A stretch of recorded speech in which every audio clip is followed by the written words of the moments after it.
Hi guys, welcome to the Underperformers. I'm Charlie and I am here with no one. Um yeah, shocking surprise. Might as well get rid of the S on the end of Underperformers. So today is a bit of a funny one, a bit of an emergency reserve episode because no one is free and I've not to say that I've left this till the last minute, but I may have left this to the last minute a bit. But it's fine. I'm currently sat outside at school on my own in maybe 2-degree weather at 9 in the morning because I have nowhere else I can film this, and the rest of my day is entirely lessons after this. So get ready for possibly the most uncomfortable experience you've ever had and that I have ever had, honestly. Because I'm really paranoid. Well, maybe not paranoid, but nervous that someone's going to come and approach me and ask if I'm okay, considering I am sat out in the cold, while everything around me is actually frosty. Like, the whole field, it is just, like, dusted white. But, it's okay. It's fine. Yeah, this is what I get. This is what I get. But instead of revising for my maths test, which I have in just under an hour, I am sat here talking to myself, looking insane to anyone who knows. Well, doesn't know. But the people who don't know at this school seem to be dwindling every day. Because, yeah, I mean, I doubt that they'd listen to more than like 30 seconds at the start. But people from my sixth form, college, whatever you guys want to call it, have actually found this, which is really uncomfortable because considering it is just like a project for me to teach myself how to edit and such. The fact that people are now perceiving it is a bit odd. So yeah, shout out to them if they've decided to fucking take the piss out of this one too. No, it's okay.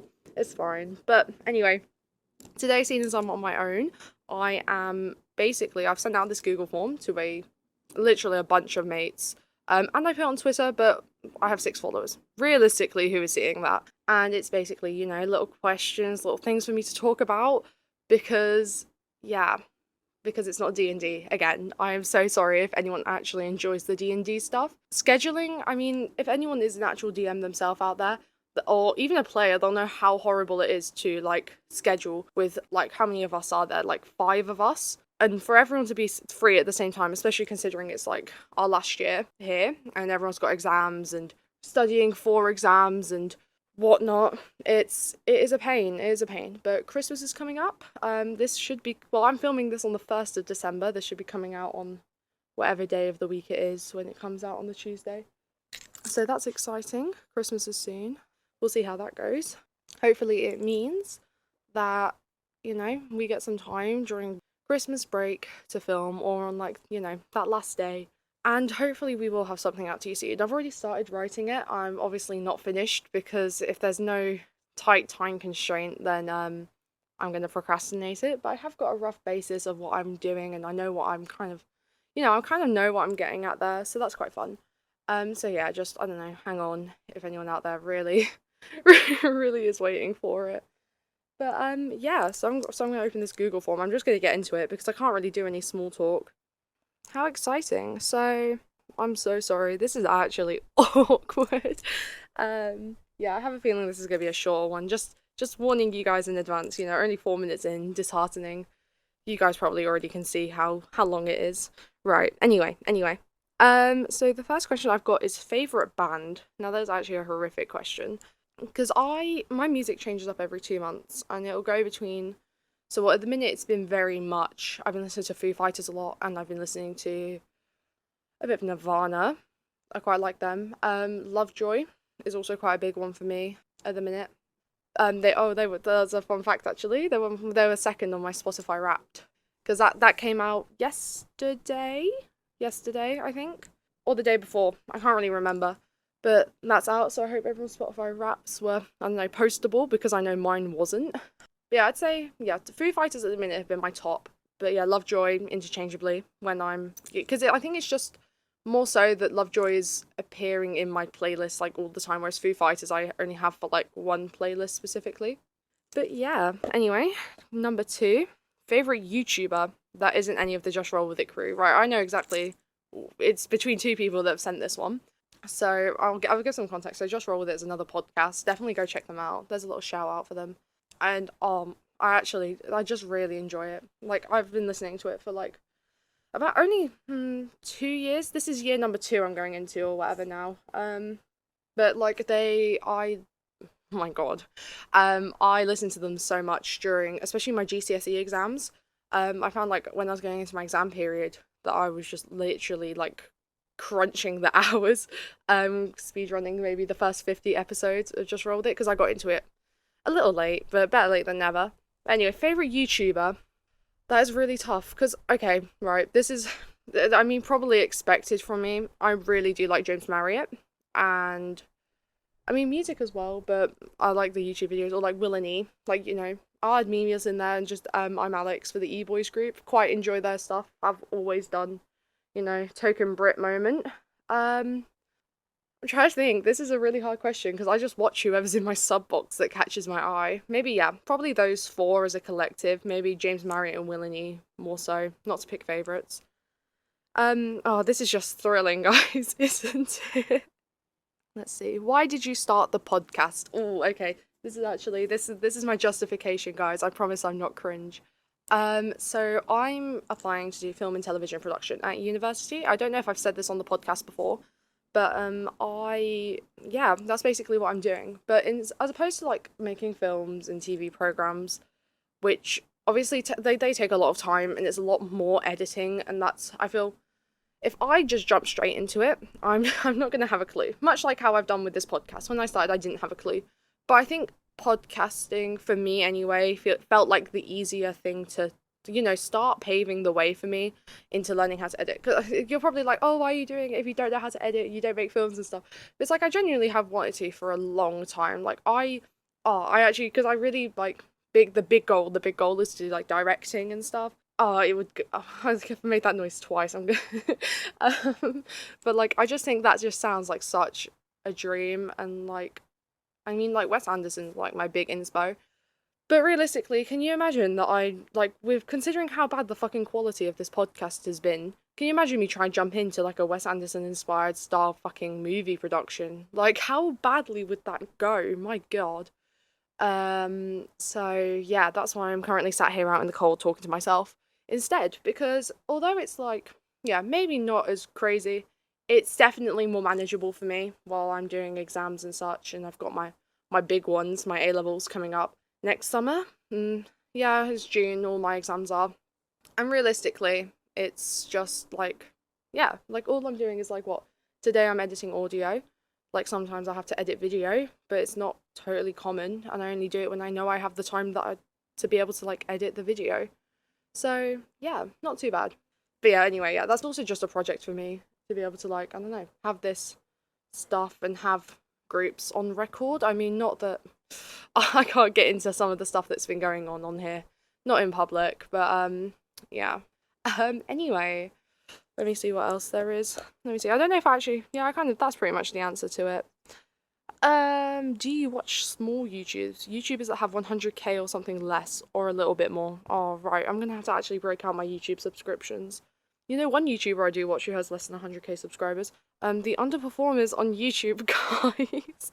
Definitely go watch us on YouTube or Spotify, more often because yes. Right, okay. The first one I'm seeing, I mean, Bisley has got 96k. I mean, like, that is technically under 100k, and I watch his videos religiously. I don't really like know half of like the games that he talks about, but I love like people just sitting there and talking about games and like video essays. I can actually sit and watch that so easily. Arthur Hill is another one that I watch quite a lot, under 100k. I feel like 100, was it definitely 100k that said? Because I feel like small YouTubers, like even like some people I watch with like 20k, I feel like that's still like that's such an amazingly sized audience. I mean, I understand what you mean by small. But I don't know. I don't know what this. Yeah, I think the Underperformers is the smallest YouTube channel I actually follow though. You know, with our like 7 subscribers, question mark. I know, road to 10. just 10, full stop. Oh dear. Right. Let me see what else. How long does it take you to write a D&D session? That is actually a really good question, considering I've wrote one. I mean, no, I've written some in the past, and they haven't been used at all. But let me take Kingdom Watch 1. So I was on and off that for months. So I started writing that in like July, and then when did we post the episode? Like October. And I was on and off it quite a lot. So I did a lot of work in like June, July-ish, and then I stopped for most of August, I think, just because I was focusing on, well, I don't know. I don't even know what I was doing in August during the summer holidays. I was probably at work. But I was focusing on that a lot and like that kind of stuff. And I was like, oh shit, I have a podcast episode that I didn't edit down. And it was a kind of, okay, that was an intentional move from me that I didn't edit, because the original one, Underperformers Confessions, or whatever it's called, I don't think it's on YouTube because I didn't actually post it because it's really like the quality is shocking. But that was filmed in like July in the summer, and then I edited it down like some of the last days of August, just for continuity, because if I'd posted it at the start of August, I wouldn't have been able to film all month because everyone was busy, everyone was doing things. What was the question? Oh, how long did it take to write a D&D session? Sorry, my bad, guys. Yeah, so I was on and off that July to like October, September, whatever. But realistically, I think total time, maybe like 2 hours, I think. Because obviously, realistically, if I'd sat there and banged it out, I reckon it would have been it would have been good enough after 2 hours. But I rewrote my intro. I think I rewrote my intro about a week before, like when we had the date that we were going to film. I rewrote the entire intro because I wanted it to be more dramatic, and then I stuttered and stumbled my way through that, which kind of took away any like I don't know, emphasis on it, which was kind of annoying. But the rest of it was very much started out detailed because I had never DM'd properly before that. But then the rest was genuinely like horrible bullet point notes and stuff for me to kind of guide me through. But I reckon the next episode, it might take me about an hour and a half. That depends how much like background thought I'm like entwining in. But yeah, that's such a cool. I mean, like obviously, if that you're asking because you're doing D&D stuff, then literally don't base it off my times. Like take as long as you need. Like I saw a thing because when I first started writing my sessions, I was like, how long should like it take you to write? I genuinely I googled something like that, and I saw something like, oh, a D&D session plan shouldn't take you more than half an hour to write. And I was like looking at my Google Doc, looking at my what do I use? OneNote. That's it. I was looking at my OneNote and I was just like, this is taking me far longer than that, and this is like more detailed than I think it should be. But like again, I'd never DM'd before this, and I needed all the help I could give myself in advance. So I didn't plan anything in a way of like, oh, if they do this, then do this. If they do this, then do this. But it was very much like, this is what this character is thinking, feeling, saying, to keep me in character. And like I had work on voice as notes throughout it, and I maybe spent 10 minutes in the garage practicing my NPC voices. Gave up because I hated it and just decided I'd see what came out on the day. But yeah, I don't know. So I'm so sorry. I'm so fucking cold. And like I feel like I'm don't not to bring attention to it because that's the thing you're not meant to do. But I feel like I keep on saying words like pronounced wrong. Like I think I said like Kaum. Like I don't even know. You guys fucking heard it. Okay, next question. How do you feel about bugs? Okay, this is my friend Jay. They totally sent this one in. I like bugs. I don't mind bugs. It depends on the bug though, because like obviously, yeah, I can't actually say I don't mind bugs. It depends because obviously in the past few episodes you guys have seen or heard us screaming over wasps and such, and I don't. Are wasps bugs? Someone answer that for me, please. But yeah, like obviously, like wasps scare me because like unlike bees where they're gonna sting you only if they have to, and then it's one and done. A wasp is just gonna like actually beat you up, and I don't really appreciate that from them because I don't know who gave them the audacity. Like, what are wasps good for? Genuinely, what are they good for? Like, what do they do? Like, bees make honey. They do all this pollinating. Wasps are just like the jock boys of it. You know, I just think they're horrible things. But if you give me like I love butterflies. Butterflies are cool. Moths are pretty, but we have a lot of fabric at home that we don't really want to get eaten, so I have to like knock them down a few points from there. Um, yeah, I guess it just depends on the bug. I'm not too like realistically. So let's say spiders. I'm not totally scared of spiders, but if there's someone in the room that likes spiders more than me, they can deal with it. Ethan is my token like bug boy. he like if there's a spider on me and I don't really want to touch it, he literally just flicks it off and he like moves it and he's fine. But if it's me and I don't know whoever, if I know I'm the bigger person here, you know, I'm the one who likes spiders more. I'll deal with it and I'll just like flick it off with like a pen or something, you know? Like I won't touch them. No, thank you. But if I have to, I'll like remove them from the situation, you know?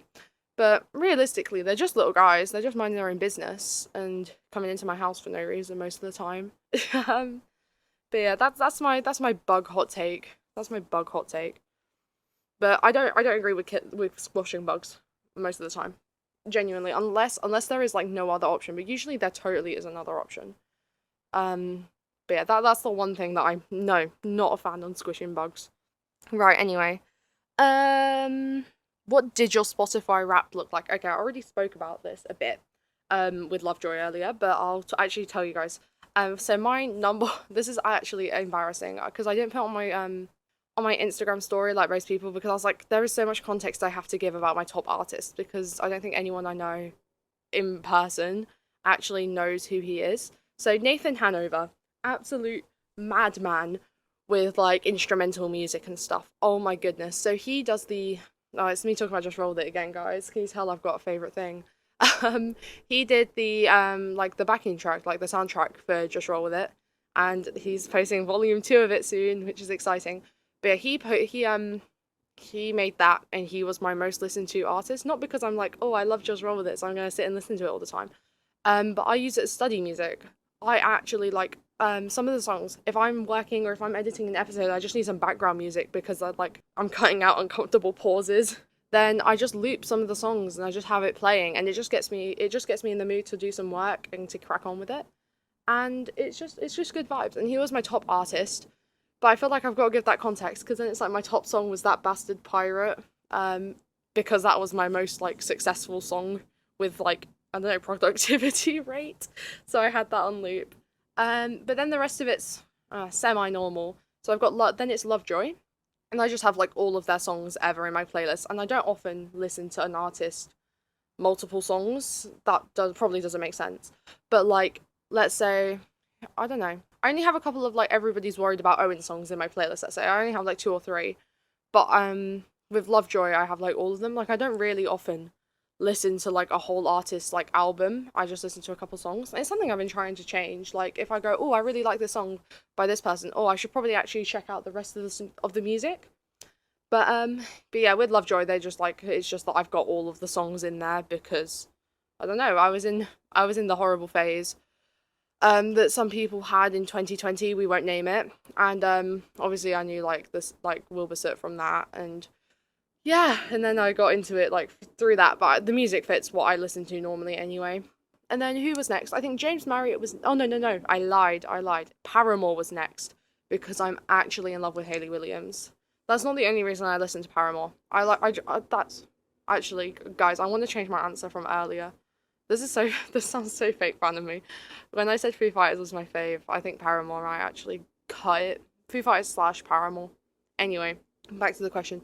Yeah, Paramore was my third, and then James Marriott was my fourth, and then just Roll With It was my fifth. I think because it's credited as a second artist on the Nathan Hanover soundtrack, which is a bit awkward because it doesn't even have a cover photo. It was just kind of there at the bottom of my list. So when I'm talking to like my friend, I was snapping him and stuff about it. He's got like I don't know like normal looking music, and I sent him mine. He's like, yeah, I've heard of like two of those. So I had to like, and then you have to give all the context. And I feel like I have to explain myself because it's like, yeah, this is the band who did this and this. Like this is why I listen to him because it's I don't know, it's just awkward. But realistically, no offense to the Swifties out there, I would rather have that on my Spotify Wrapped than Taylor Swift as my number one. I'm sorry, I'm not a Swiftie. I listened to her in like 2010. I was like 4 years old, and realistically, past then, not keen, not a fan. But I won't get cancelled for this. So guys, like, keep it quiet. I don't know. This is so, so fucking cold. Sorry for complaining about that so much. But yeah, that was my Spotify Wrapped, and then obviously I had like I had a couple songs on my like top songs. It was mostly like I think I had a McCafferty song. I had what else did I have? I can't remember. But you know, and then it was like I'm pretty sure there was two Lovejoy songs on there. The that bastard pirate one. Okay, right. That was my Spotify Wrapped. Oh, I had 70,000 minutes listened, I think, as well, if anyone's interested in that bit. But me personally, I'm not interested. Not interested in that bit. It's the music that I care about. Anyway, what kind of terrifying dilemma do you have in store for your players? Jesus Christ, that's spoilers. Can't be asking me for spoilers on my solo episode. What if they're listening? Terrifying dilemmas. I don't think I've got anything scary lined up yet, because realistically, for the first episode, I've got them to fight like an actual snail. Well, maybe two snails, I think it was, but realistically, it's a snail. This farmer lady had pest control issues, and that's why they're doing it. Because I just needed something, in my defense, I just needed something easy-ish for them to do, and now it's like a 2-episode saga. Because, yeah, I don't know. I kind of goofed that one up a bit. It wasn't even meant to be snails, it was meant to be slugs. And if it had been slugs, it probably would have been a shorter experience, because Eric wouldn't have had to roll it down a hill and then do all this stuff, and the snail wouldn't have been able to dodge, or the slug wouldn't have been able to dodge. I don't know. You know what I mean, guys. You know what I mean. But terrifying dilemmas is like a whole package that's gonna have to be, like, I don't know, unraveled later on, because in the world at the minute, there's some bad things going on in other places. Obviously, like, oh, I can actually talk about it because he mentioned it at the start. So I'll let it happen naturally in the story, and you guys can find out. But if anyone actually remembers, I mean, it was at the very start of Kingdom Watch episode 1. It was talking about, like, Adarath and Faerul, one of the neighboring kind of kingdom places, have had some disputes and stuff. So there's some stuff going on over there. But terrifying dilemma, I genuinely don't think I can answer that. I don't know. I'll do something. I'll think of something and I'll spook them all for briefly. And then, yeah, I think the scariest thing is that the lady had the American accent. The farmer. Oh my god. I genuinely despise doing accents and voices. I don't know if it's, like, blatantly obvious. I apparently I pulled it off really well in the episode. I'm twirling my hair, But it was just as someone with a very kind of, I don't want to call my voice dull, but my voice hasn't got much range. I don't know.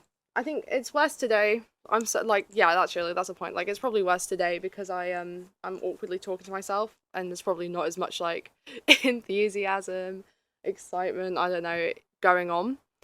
So that's fine. But realistically, I'm just not capable of doing other voices. It's not my thing. It's never been my thing. But yeah, that's the scariest thing that I've had. But if I had anything, like, stored up, I wouldn't be able to tell you guys, because then they'd hear, because they might be listening, and I can't be doing that. I'm sorry. I feel like that might be from Jay again. Right. Let me see. Do you have any D&D PCs? For anyone who doesn't know D&D terms, that is playable characters, and I do. Whether I turn them into NPCs or not for this campaign depends. But let me think of the most relevant ones to me. My first D&D character was a satyr druid called Talia. She is my baby girl. She may be making a comeback at some point if I run out of NPC ideas and I need to come up with something. I made her for a horror-esque campaign like 2 years ago that never got played. So she's been sitting in my, like, draft box, I don't know, in my D&D Beyond my characters thing for a while, because I don't even know what happened. I think it's because it was going to be online, and time zones and general timing just didn't work out really, so it ended up not going through, which is a shame. But she's still baby to me, whether I played her or not. Who else do I have? I've got a Changeling PC. I won't talk about them too much though, for reasons I won't disclose, in fear that my D&D players are listening to this right now. What else do I have? I think those are my two, like, core, like, playable characters. I won't, like, obviously I've got, like, loads of characters on the roster, but I'm not gonna sit here and name them all. Especially in case there's people who aren't too into D&D and, like, are sat there confused. Like, what the fuck are you talking about, Charlie? Right, I feel like I keep saying every time I go and look at the responses on this Google form, I go, so let me see. Were you in any character building fandoms? I want to skip this one, actually. Yeah, let's just say if I spoke about it, I don't want to be associated. I mean, I've already briefly mentioned it. I don't need to be associated with that. I no, thank you. Next one. Favorite thing about having a podcast? Oh, okay. That's. I think this is gonna sound so lame.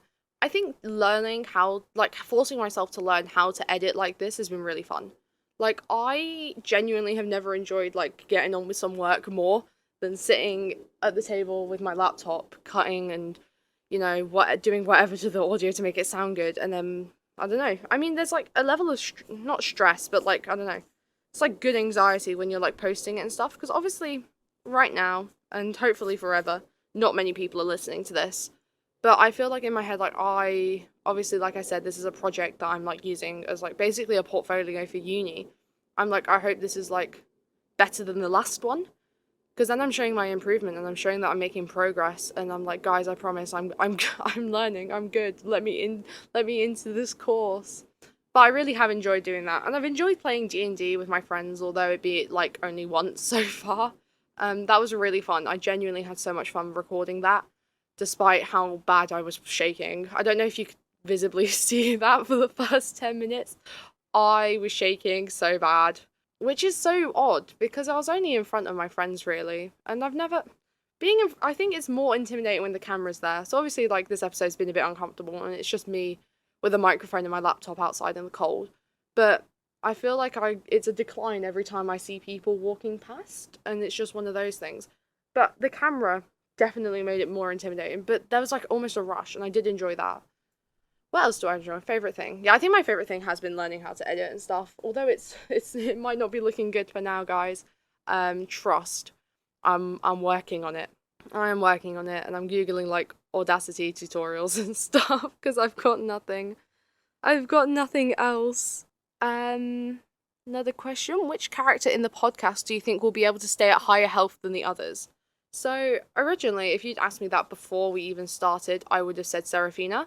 She's got more health. I think she's got the highest health in the party. But then, but then I was horrible and I made her take damage, for gawking at Katalo. So I don't know how long she's gonna last. If not Seraphina, I don't know. Maybe I'd like to say Pika because I like Pika. But I'm trying to think of this logically because Katalo is very much like he's like a key like the main fighter kind of character. So he's probably going to engage in combat more, and then that's going to be more easy for him to take damage. Eric is meant to be like literally the stupid kind of cleric guy. I mean, he's turned into being like the self-proclaimed leader because Ethan was the most confident at the table to do so, and just wanted to try and guide the others on, which I thought was pretty sick of him, by the way. Shout out to Ethan. But yeah, but I think we can trust in Seraphina for now. The bimbo baby girl, just because she actually has high health. But I'm really scared that I'm gonna kill them one day. So I'm being really careful with my stat block kind of things and attack rolls for. Well, I'm not being careful with the rolls themselves, but any bonuses I have for attacks, just because I'm so nervous that they're gonna take damage and they're not gonna get it back and they're gonna die like 3 episodes in. So yeah. Anyway, yeah, Seraphina is my answer to that one. Is there anything else? Is there anything else? What are you studying? Oh, okay. Now I can talk about myself. Like, I haven't been doing that for most of the episode. So I'm currently doing my A levels, and I'm doing chemistry, maths, and philosophy and ethics. So chemistry and maths is not looking good. I'll be honest, guys. Don't recommend it unless you really like chemistry or you really like maths. But it just gets really hard. It's got really tough. But I'm coping with it. I'm working out new revision strategies that are working for me better. And, I've got a test in like 10 minutes for maths. So yeah, this means this is probably isn't going to last much longer. But, that's exciting. But philosophy and ethics is genuinely my favorite subject. I have enjoyed it so much because I don't know. I really like I'm the one kid in the form that really liked religious studies, like in secondary school. I genuinely just really enjoyed it, and I like the format, and I like thinking about like deep things. Like, like, I don't know, because obviously philosophy is like my preferred bit out of philosophy and ethics.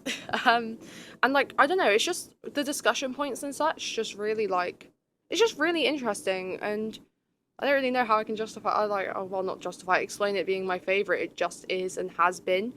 But what are we doing at the minute? We're doing gender and theology, which is really exciting. Probably never heard someone say that before, but it's talking about I don't know, female representation in the Bible and referencing God as male, and how that's had impacts and such. Or well, feminist theologians, feminists who study the Bible, how they think that like this one lady thinks that it's like the root of all sexism, and I think that's fucking fascinating. Like whether I agree or not is a whole other matter, but like I don't know. I just think it's cool. I don't know. I feel like I feel like the audio files are showing that I've picked up a bit talking about it. But yeah, but it's like philosophy is so sick, and it's like we learn about all. It's mostly learning about old white men that say things, and then criticizing that what these old white men have said. But it's fucking cool, guys. Trust. Like if anyone wants to talk to me about philosophy, fucking, find me on Twitter. Hunt me down. Charkey, I think with like two Y's. Yeah, it's just basically my name, but spelt wrong. That's basically the origins of that username. Right, let me find one more question. We'll do this one, the last one, and then I'm gonna go and run to maths. Okay, I'm actually running out of like fun ones. What software do you use? I use Audacity, as I said earlier, and I use CapCut because I've got nothing better. To put it really simply, I'm using free softwares that I found. Obviously, Audacity, I feel like I've used it before, but I heard of it like from I think like school computers and stuff. So I got it on my laptop, and it's been working wonders for me, honestly. And it's been like really easy to learn and to like use. So that's fun. CapCut, however, I genuinely just needed like a free video editing software, and CapCut obviously through TikTok is how I found that one. And it's easy enough. I don't really make anything crazy with it, and I'm a big fan of the fade transitions because I basically don't do anything but use those when I'm editing videos. Well, I didn't use it for the D&D one, but the Hunger Games one, I was just like fade in, fade out, like on loop. But yeah, those are basically all I use. And then I mean it's not software, I'm pretty sure it's hardware. My microphone is just like literally a £20 one I found from Amazon, and my laptop's my one that I use for like school and stuff. Well, school stuff for the past like 4 years. So the tech isn't great, and part of me just wants to blame it on that as to why the quality's so bad. And also, it's probably no fault of mine. I don't know if my voice has been fading in and out, but I keep on talking as I turn away from the mic, which is probably making my voice sound funny. So I'll try and fix that in post. Fingers crossed that I haven't just like called myself out for an issue that isn't even there. But yeah, okay, I think I'm gonna leave it at that. It's a bit of a shorter one, about the same length as the Hunger Games episode. But I genuinely I just needed something today, so I have something to edit over the weekend between work and studying and stuff, just to keep me a bit sane. So yeah, I hope everyone has enjoyed listening to me talk about myself and the podcast for half an hour. Hopefully it's cleared up any big questions that you guys had, that you clearly were just dying to know. Yeah, okay, I'll leave it there then. Have a wonderful rest of your morning, evening, afternoon, guys. And I'll see you next time. Follow us and subscribe and like and comment and whatnot, and also answer the Q&A with things that you want to see us do next. Okay, bye-bye.